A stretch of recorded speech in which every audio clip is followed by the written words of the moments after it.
Jangan lupa like, comment, and subscribe channel YouTube TVRI Bengkulu dan nyalakan lonceng notifikasinya.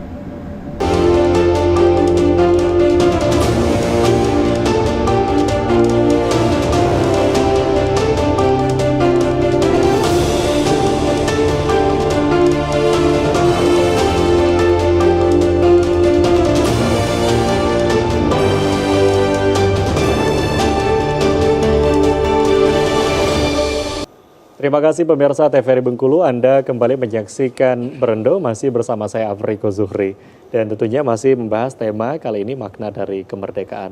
Nah, kalau kita bicara makna dari kemerdekaan, banyak saat ini masyarakat kita, masyarakat bangsa Indonesia tentunya memaknai kemerdekaan ini dengan memeriahkan dengan perlombaan-perlombaan. Ini salah satu bentuk mereka menunjukkan rasa sukacita mereka ini Pak dalam kemerdekaan Republik Indonesia.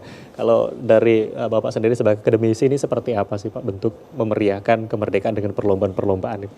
Iya, saya melihatnya adalah ini suatu tradisi yang baik ya, terutama di kalangan ya semua kita lah.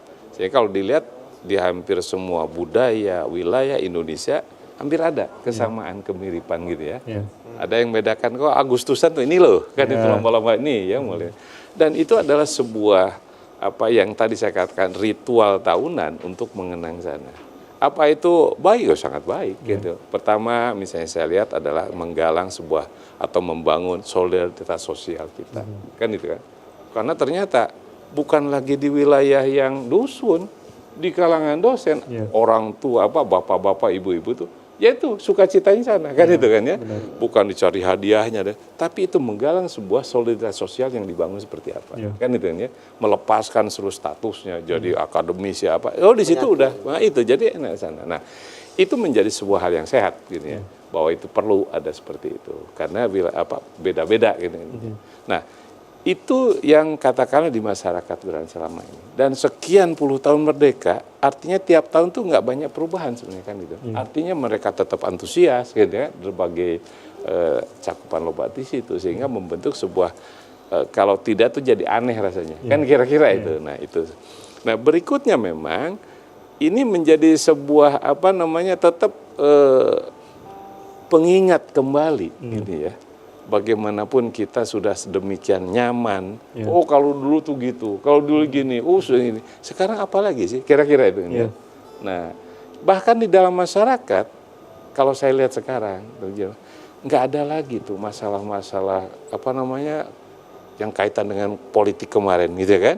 Entah mereka tuh udah istilah sekarang tuh udah move on lah gitu, udah move on lah. Itu nggak ada lagi misalnya itu perpecahan tidak ada lagi, mereka udah bersatu gitu ya. Yang justru lucu ada di kalangan elit, itu kan di elit-elit di pusat malah jadi masih gitu kan seperti itu. Nah ini juga menjadi tantangan gitu ya, bahwa kita tuh memang ya dalam konteks kebijakan sangat elitis. Makanya sebenarnya ini kalau ditarik ke nasional, yang bermasalah kan bukan masyarakat, bukan rakyatnya kan itu kan ya, tapi para elit ini yang rebutan ini segala macam kan itu kan. Jadi kayak punya panggung sendiri, masyarakatnya happy aja kan itu kan ya.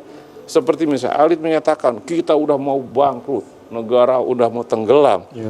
Apanya kira indikasinya kan itu kan? Masyarakat makin enak kok kira-kira nah itu kan ya.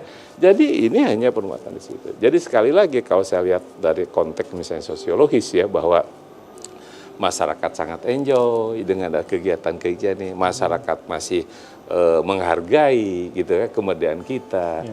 Tidak lagi ada strata sosial, oh ini hanya di kalangan bawah rame, kalau nggak di kalangan di masyarakat situ ya, enggak ini samanya. Artinya kalau kita melihat dari makna kemerdekaan yang dilakukan oleh masyarakat ini, selain menjadi pengingat, ini sudah menjadi budaya gitu ya, dan memang memberikan juga dampak positif untuk kita masyarakat.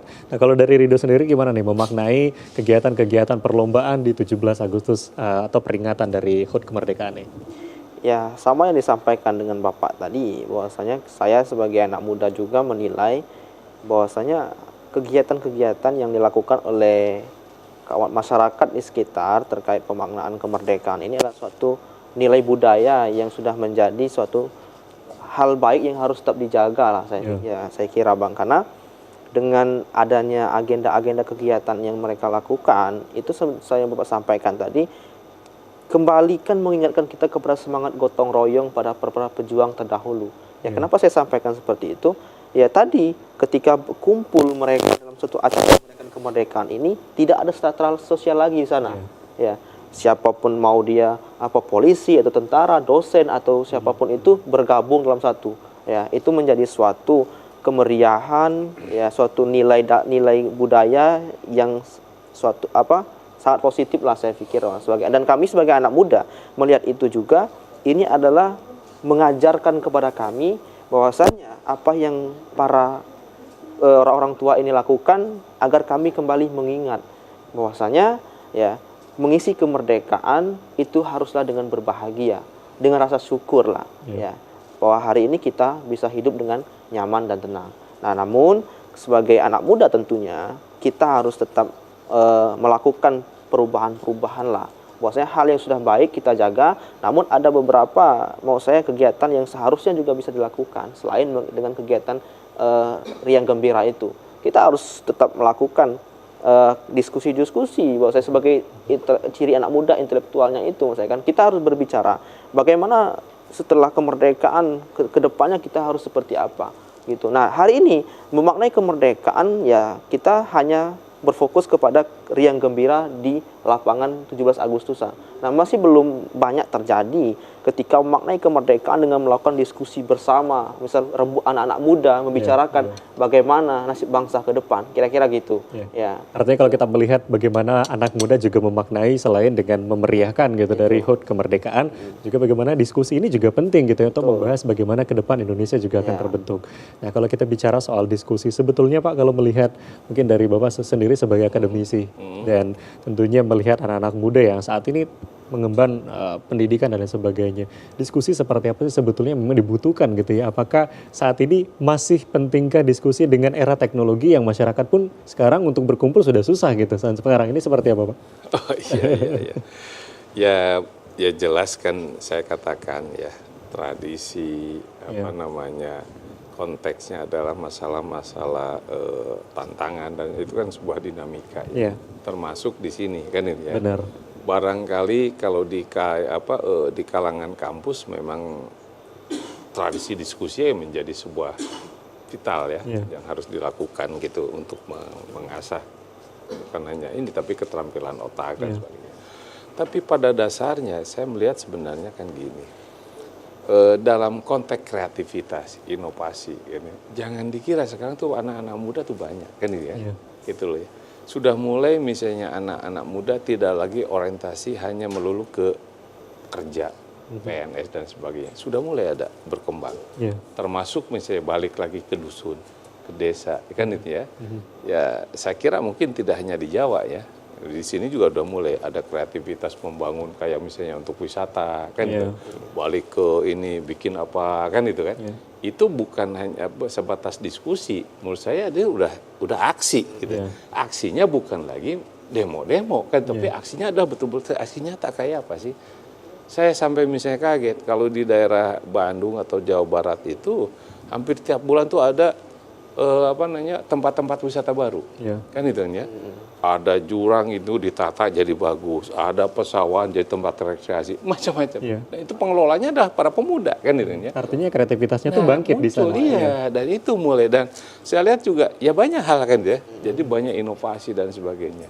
Nah, yang saya mengesankan di sini bahwa ternyata anak-anak muda itu bukan orientasinya hanya sebagai pegawai gitu loh ya. Kalau dulu ditanya cita-cita mau jadi apa? Jadi polisi, PNS, jadi tentara, jadi kira-kira PNS gitu ya. Sekarang udah nggak lagi gitu kan. Karena mungkin makin sadar kan. PNS terbatas kan itu kan. Pegawai-pegawai terbatas. Tapi justru begitu ketemu inovasinya, kreativitasnya, ini juga nilai jualnya tinggi kan itu kan ya. Nah selama ini bisa diarahkan misalnya tentang masalah pembentukan wisata-wisata baru kan itu ya. Adalah misalnya glamping gitu kan. Ada camping ground misalnya kan itu kan. Itu anak-anak muda di desa gitu ya, yang justru membantu misalnya katakanlah di kelurahan dan sebagainya di pedesaan itu terjadi sebuah dinamika gitu. Dan itu tanpa disadari ekonomi pedesaan juga naik. Kan itu. Saya kaget di Bengkulu pun kan jalan-jalan desa itu udah bagus kan itu kan ya. Pembangunan kenapa? Dana desa itu langsung ke masyarakat. Benar. Tanpa terhitung itu. Jalan yang tadinya gini-gini jadi beton. Kira-kira itu kan. Akhirnya terrealisasi gitu ya. Nah itu hanya memang terwacana. Nah tanpa banyak ya tadi tanpa banyak teori, tanpa banyak arahan mana, misalnya kan, oh itu harus melewati pemerintah, partai politik, itu yang ribut hanya di elit gitu di ya. elit. Tapi begitu di masyarakat, enggak kok gitu, muncul kreativitas itu. Masyarakat gitu. justru adem ayam. Nah iya, justru di situ banyaknya. Dan begitu ketemu, oh ini luar biasa kan itu. Iya. Ada yang masanya tadi katakanlah yang praktis itu ya, ada aliran sungai kecil gitu kan. Gerakan apa? Dibersihkan, nanam ikan. Ya, sebenarnya kalau kita melihat bagaimana polanya ini masyarakat pun sudah berpikir untuk kreatif. Nah, bagaimana pemerintah ataupun para elit sendiri untuk bisa menggerakkan, kita mendukung gitu ya, Pak. Dan ini harusnya malu tanpa digerakkan kok udah jalan. Nah, kita break dulu, nanti kita lanjutkan kembali. Pemirsa TVRI Bengkulu, jangan kemana-mana, kami akan kembali sejedah pariwara berikut ini, tetap di Berendo.